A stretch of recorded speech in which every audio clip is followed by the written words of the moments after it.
Bienvenue dans cette vidéo FAQ où je vais répondre à toutes vos questions. Vous avez été 15 000 à me rejoindre à partir de cette vidéo, bref. Bref, je veux pas que les animaux disparaissent. Après le bac, j'ai aidé les ours victimes du trafic d'animaux dans la forêt tropicale en Indonésie. Et vous m'avez posé plein de questions, donc je vais répondre à tout ça aujourd'hui. On va parler de mon parcours et quelques questions perso. Après, on va parler d'orientation, à la fois le côté scolaire, études, et le côté aussi professionnel, métier. Et ensuite, je vais répondre à toutes vos questions sur comment s'engager. Il y a eu pas mal de questions sur comment faire quand on est mineur, aussi les actions de tous les jours. Et après, évidemment, les questions sur le volontariat et la carte des associations. J'ai mis tous les timecodes et toutes les questions en description, donc si jamais tu veux passer une question, t'as plus qu'à cliquer dans la description.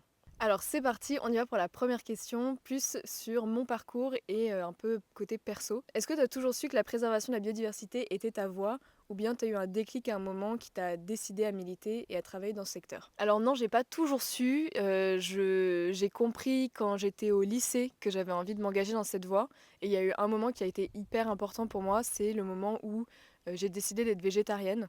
En cours au lycée, quelqu'un a mis une vidéo de L214 sur les abattoirs et ça a vraiment été le coup de grâce où je me suis dit, bon bah déjà ma famille est déjà végétarienne, donc on en avait parlé, j'ai été sensibilisée à la question du bien-être animal.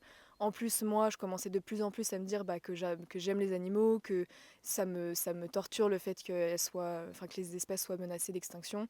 Et donc je me suis dit au bout d'un moment, en fait, je peux pas supporter de voir des images comme ça veut dire que je peux pas participer à ça. Et donc le fait de devenir végétarienne et de tous les jours choisir le bien-être animal, ça m'a en plus renforcée dans cette volonté d'agir pour préserver les espèces sauvages. Donc il y a eu le déclic du régime alimentaire.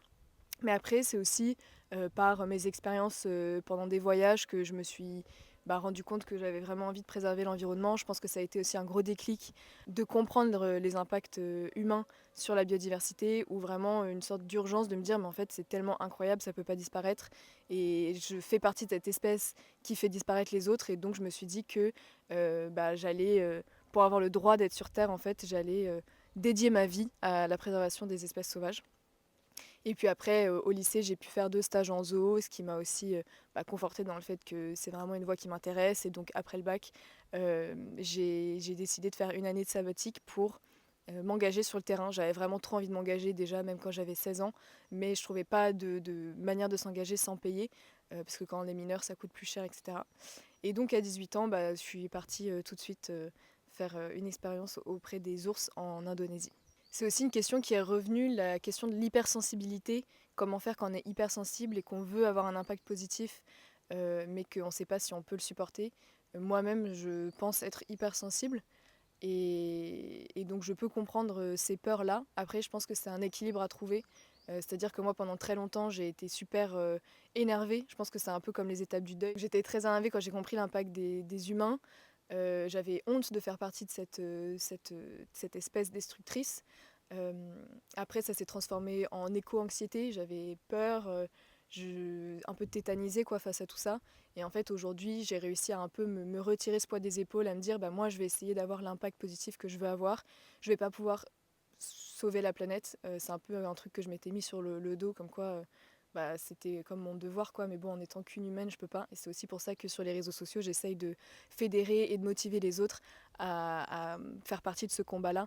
Parce que je pense que c'est vraiment en y allant tous ensemble qu'on va réussir, quoi. Alors on va demander, est-ce que parfois j'ai envie de candidater aux offres que je poste sur les réseaux sociaux? Alors pour être honnête, oui, même parfois je discute directement avec les associations qui me parlent des postes qu'ils ont envie d'ouvrir. Et effectivement, ça match, c'est des postes qui ont l'air incroyables. Sauf que en vrai, je me plais vachement avec cette posture d'entrepreneur parce que juste, ça me permet de faire plein de choses, de toucher à tout. Donc vraiment, j'aime beaucoup, donc pour l'instant, je vais rester comme ça. On m'a demandé aussi si la carte allait être bientôt une application ou disponible hors ligne. Alors il faut vraiment savoir que c'est une base de données qui est hyper lourde. Enfin, il y a plus de 800 lignes avec à chaque fois plein de données pour chaque association. Donc pas encore de plan pour que ça devienne hors ligne. Et le côté application, c'est tout un autre développement. J'avoue que pour l'instant, j'ai pas les ressources pour faire ça. Vraiment, je recommande d'être sur un ordi pour faire ses recherches et envoyer ses candidatures.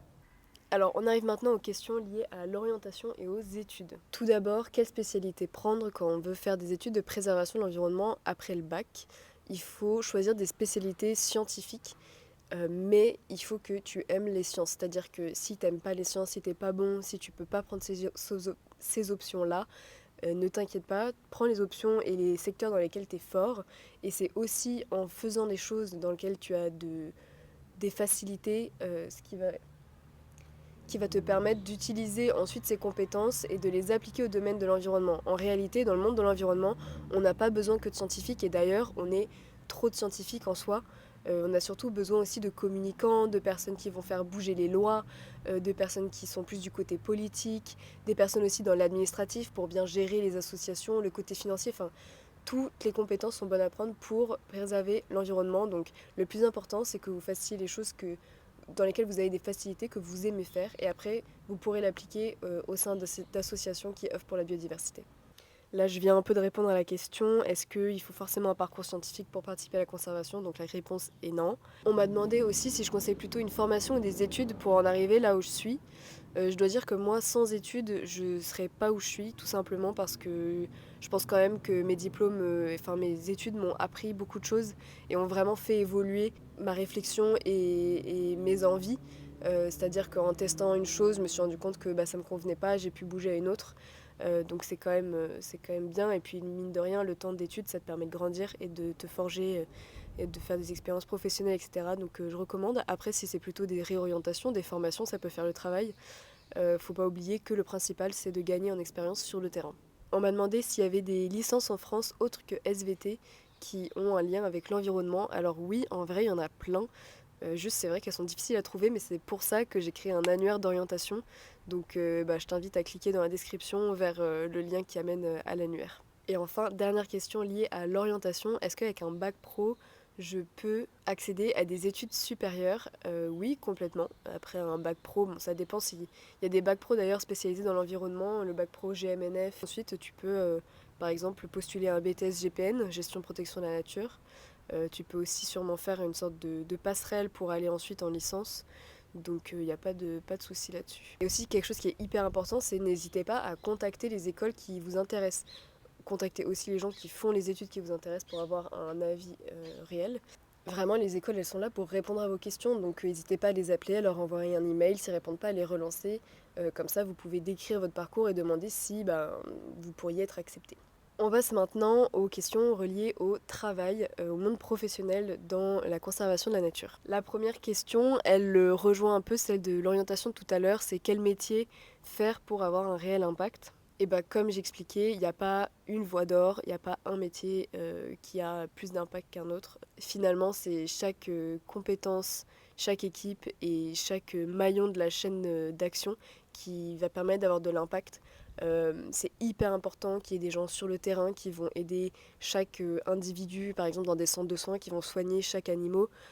C'est hyper important aussi qu'il y ait des gens dans les hautes sphères de décision politique pour faire changer les lois en faveur de l'environnement, influencer positivement les décideurs politiques. Vraiment, en fait, surtout, plutôt que de se demander, et c'est super dur parce que moi aussi, j'ai toujours cherché à avoir plus d'impact, et c'est pour ça qu'à chaque fois, je suis passée des sciences aux politiques, à l'entrepreneuriat. Il ne faut pas oublier que le plus important, c'est déjà de se sentir bien et aligné avec soi. Donc plutôt que de se demander qu'est-ce qui a le plus d'impact, demande-toi qu'est-ce que tu aimes le plus faire. Parce que c'est comme ça que tu arriveras à te sentir aligné avec l'impact que tu vas avoir. Parce qu'il faut aussi se faire une raison. On n'est qu'une seule personne. Oui, tous ensemble on peut changer le monde, mais il ne faut pas se mettre le poids sur les épaules de il faut que moi je change le monde. Je dis ça parce que moi-même je me suis mis cette pression-là quand j'étais plus jeune et je continue à le faire parfois où je me dis que c'est pas assez, c'est pas assez. Il faut arrêter de se répéter ça, sinon ça va vous rendre malheureux. Faut juste avancer et chaque action de tous les jours, se féliciter de faire partie du mouvement vers un monde meilleur, quoi. Alors, il y a quelqu'un qui m'a dit j'ai toujours su que je voulais sauver les animaux, mais je sais pas par où commencer. Comment faire pour gagner de l'expérience, des stages dans ce domaine?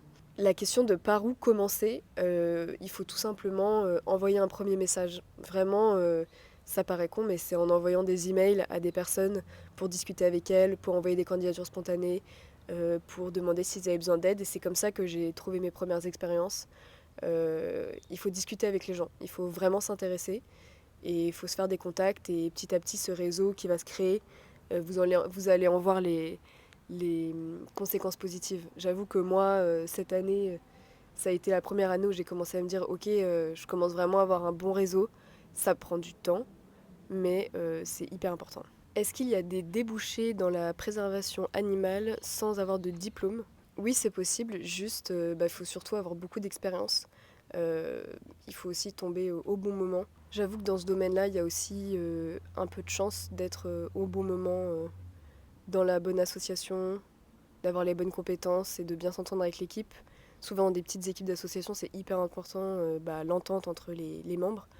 Donc quand ça matche bien, parfois, et qu'il y a eu les financements qui tombent au même moment, et il y a un poste qui va s'ouvrir. Enfin, ça peut être comme ça, c'est un peu... En fait, il faut se rendre compte que, évidemment, c'est hyper saoulant, qu'il n'y ait pas de débouchés, que ça soit difficile, qu'il y ait de la compétition. Mais il ne faut pas oublier que les associations, c'est les premières à en pâtir. Évidemment qu'elles voudraient créer plus de postes. C'est juste que elles dépendent de financements qui sont hyper précaires. Et c'est hyper dur d'avoir de la visibilité sur du long terme pour créer des CDI, etc. Donc, évidemment, quand il y a une personne qui arrive à choper un CDI, elle ne va pas le lâcher si facilement. Donc ça peut effectivement être difficile de trouver un job, mais c'est pas impossible. Et j'ai justement réuni plein de ressources pour vous aider. Je pense qu'il faut aussi être flexible sur où on vit, l'espèce sur laquelle on travaille, l'écosystème. Parce que tout simplement, on va pas pouvoir tout de suite travailler avec l'espèce qui nous passionne le plus ou dans notre location de rêve, quoi. Localisation de rêve, pardon. Prochaine question, où et comment trouver des stages ? Il faut envoyer des candidatures spontanées. Donc pour t'aider et te faire gagner du temps, justement, utilise la carte des associations que j'ai créée, parce que tu as au bout d'un clic le contact de 800 associations. Aussi, abonne-toi sur Instagram parce qu'en story, je poste beaucoup d'offres en cours. Et après, tu peux regarder sur les différents job boards de nature. J'ai fait un référencement sur la page Agir de mon site. Quelles sont les qualités principales à avoir pour ce métier ? Je vous renvoie à un post que j'ai fait qui regroupe les 20 conseils des personnes que j'ai rencontrées pendant mon tour de France. Je pense que ça donne une bonne idée des qualités et des compétences qu'il faut avoir. Il faut être adaptable. Il faut bien s'entendre en équipe. Il faut aussi être autonome, force de proposition.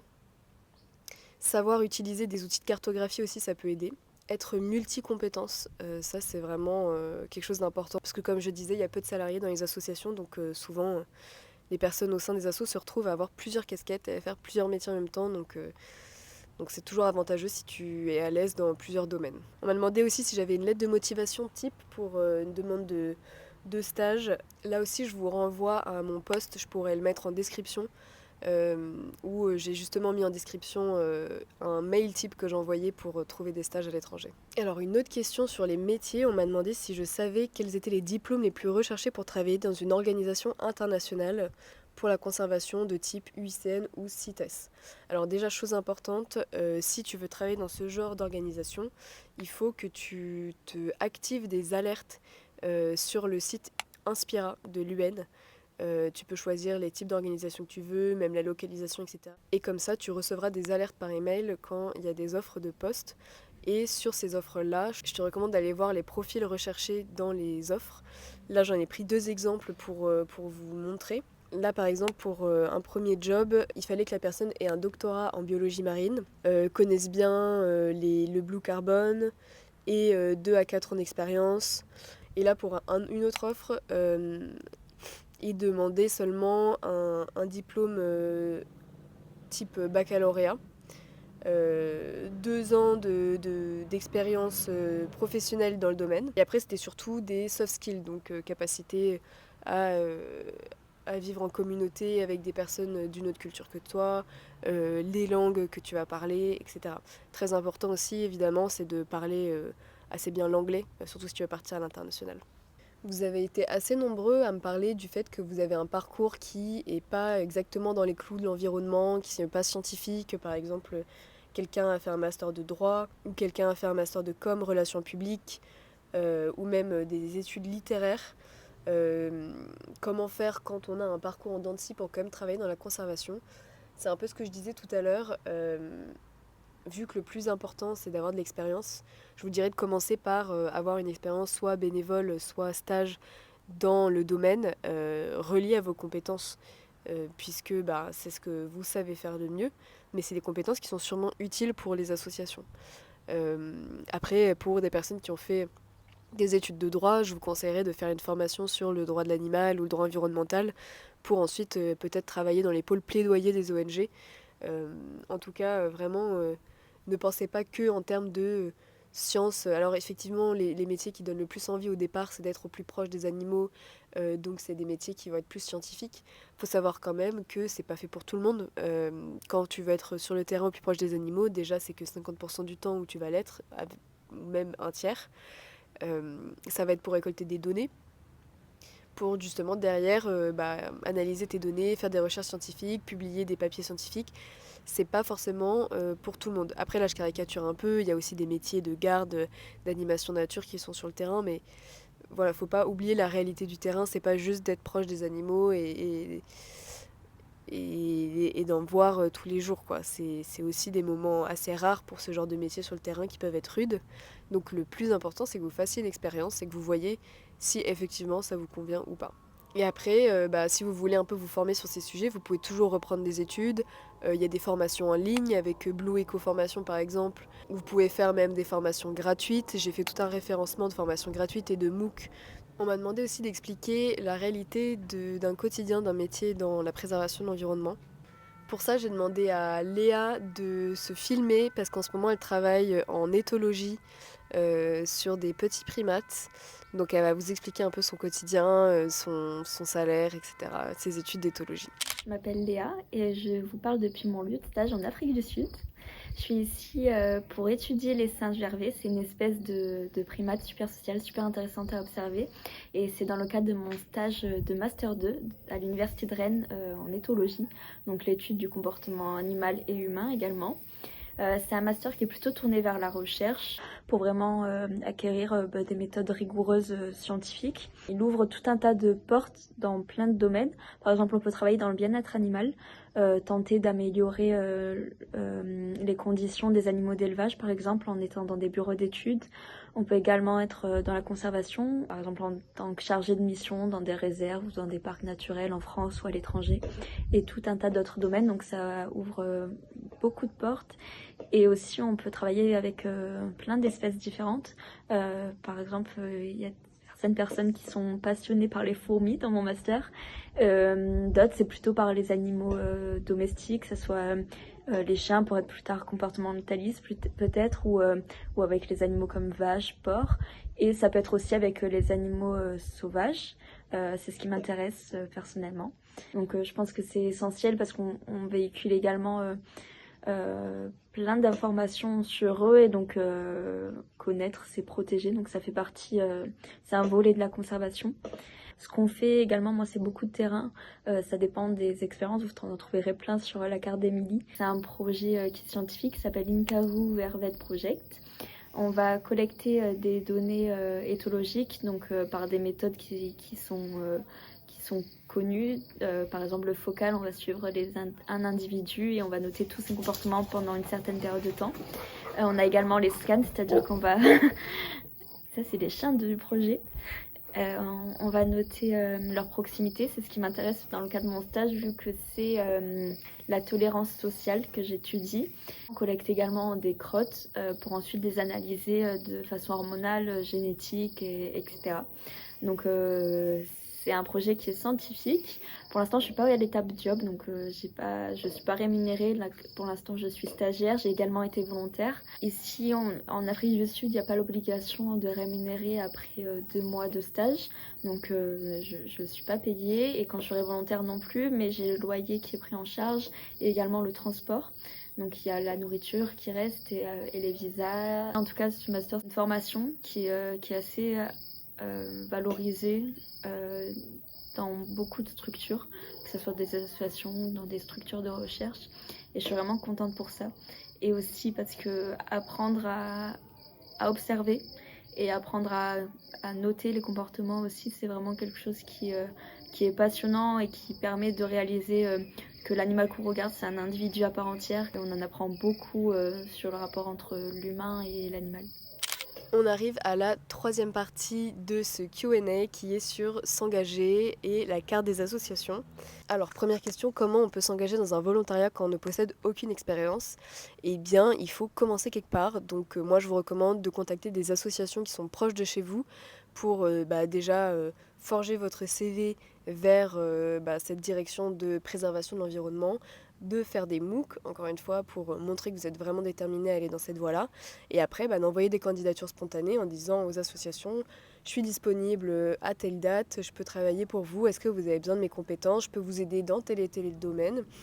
N'hésitez pas à mettre en avant des compétences autres qui peuvent être utiles pour des associations. Encore une fois, je sais que je me répète un peu, mais c'est hyper important. Et donc, pour t'aider, justement, la carte, je pense que ça va vachement t'aider, parce que c'est difficile au début c'est difficile tout court de trouver des associations qui portent les projets de terrain. Souvent, quand on recherche sur Internet, on tombe sur des organismes qui proposent des stages payants ou des volontariats.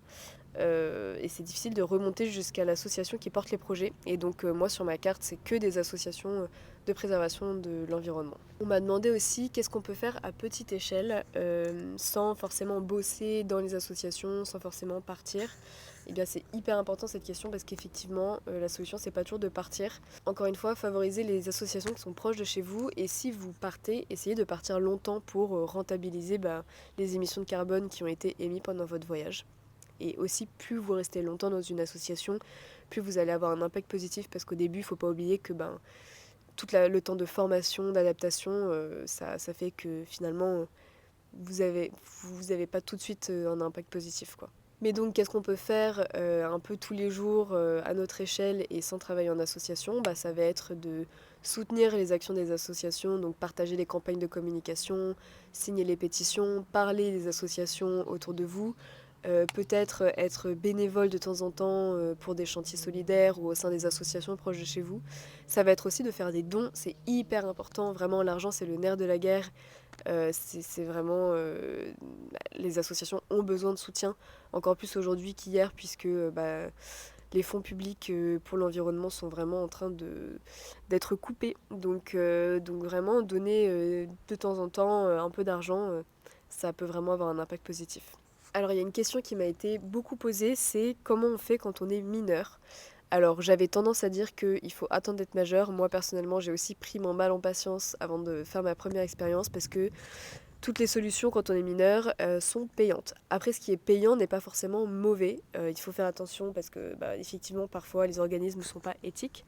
Mais ce que j'ai fait c'est que j'ai créé des partenariats avec 2 organismes qui sont éthiques que je connais, qui ont seulement quelques projets de volontariat avec des associations locales qu'ils connaissent, dans lesquelles ils se sont eux-mêmes investis. C'est vrai que moi j'ai créé cette carte des associations justement pour pouvoir être en contact directement avec les associations, mais lorsqu'on est mineur, eh bien on ne peut pas partir au sein d'associations pour travailler sans organisme encadrant. Mais donc si tu es mineur, il faut quand même que tu aies 16 ans. Donc si tu as 16 et 17 ans et que tu veux absolument t'engager auprès d'une association à l'étranger, tu peux remplir le formulaire qu'il y a dans la description et mes partenaires prendront contact avec toi.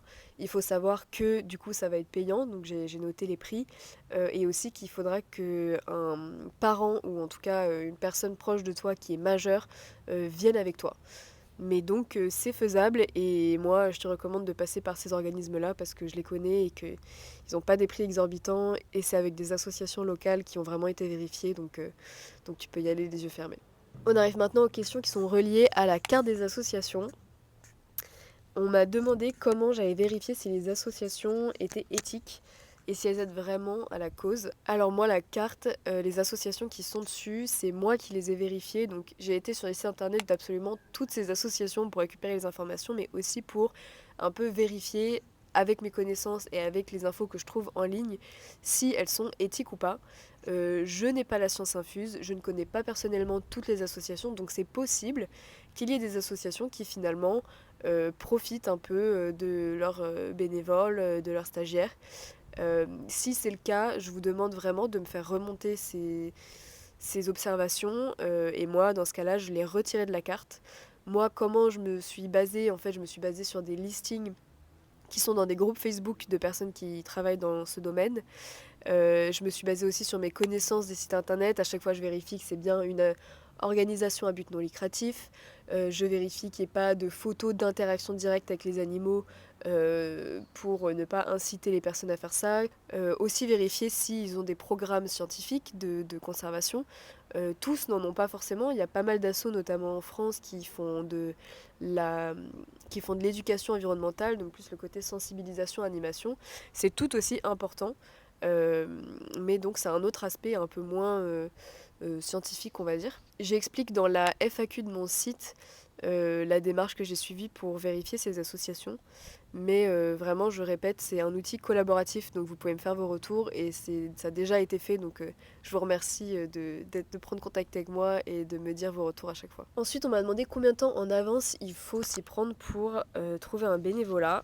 Alors ça va dépendre. En fait, je dirais de prendre au moins 3 mois en avance.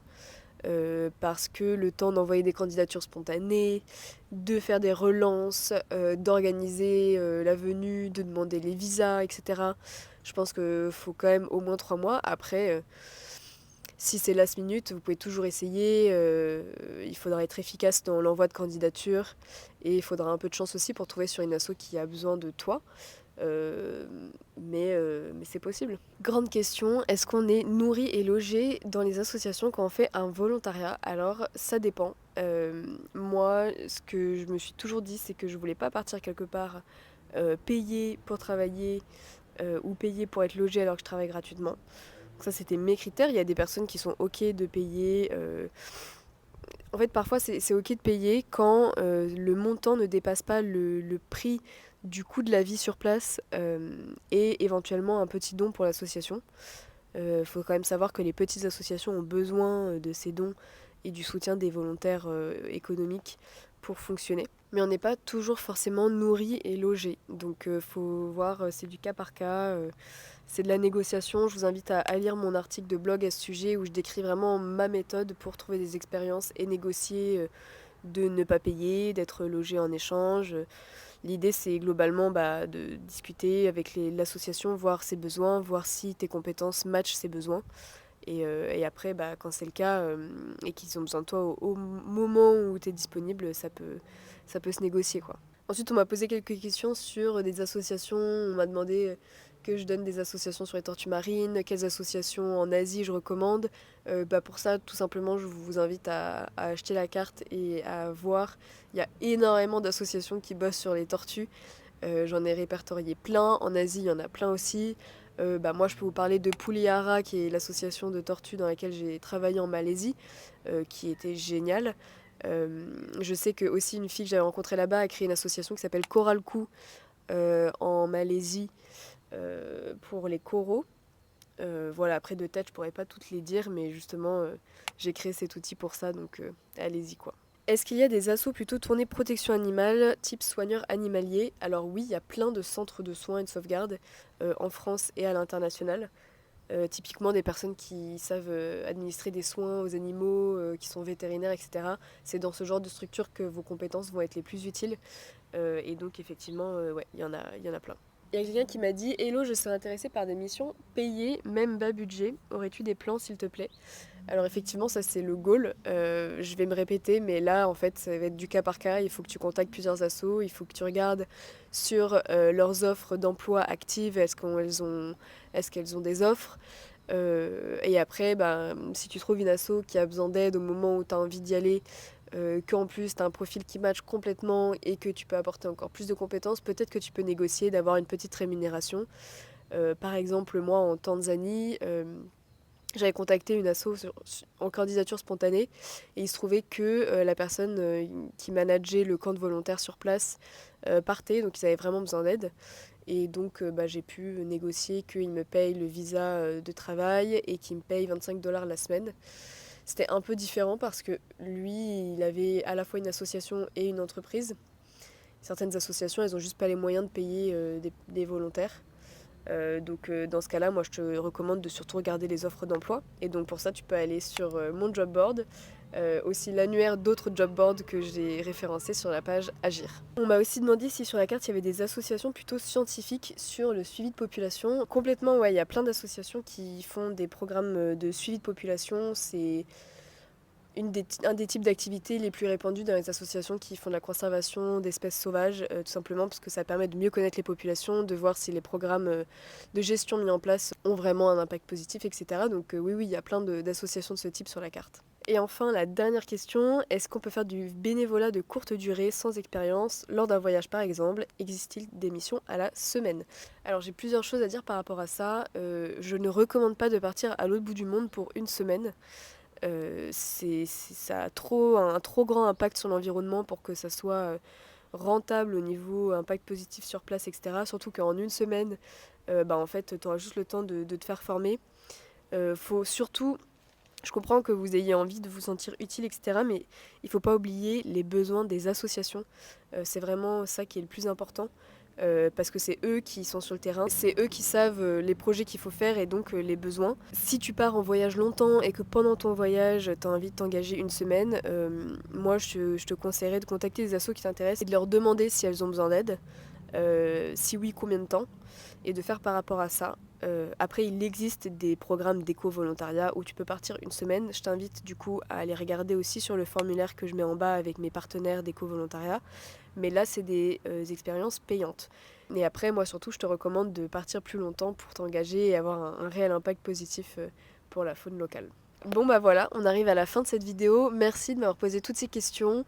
J'espère que j'ai répondu à la plupart. N'hésitez pas à m'en poser d'autres en commentaire, je les lirai évidemment. Je mets toutes les ressources dans la description. Venez me suivre aussi sur Instagram, sur TikTok. Et rejoignez le Discord aussi pour vous entraider, puisque plus on sera nombreux à s'engager pour la faune, plus on aura un impact.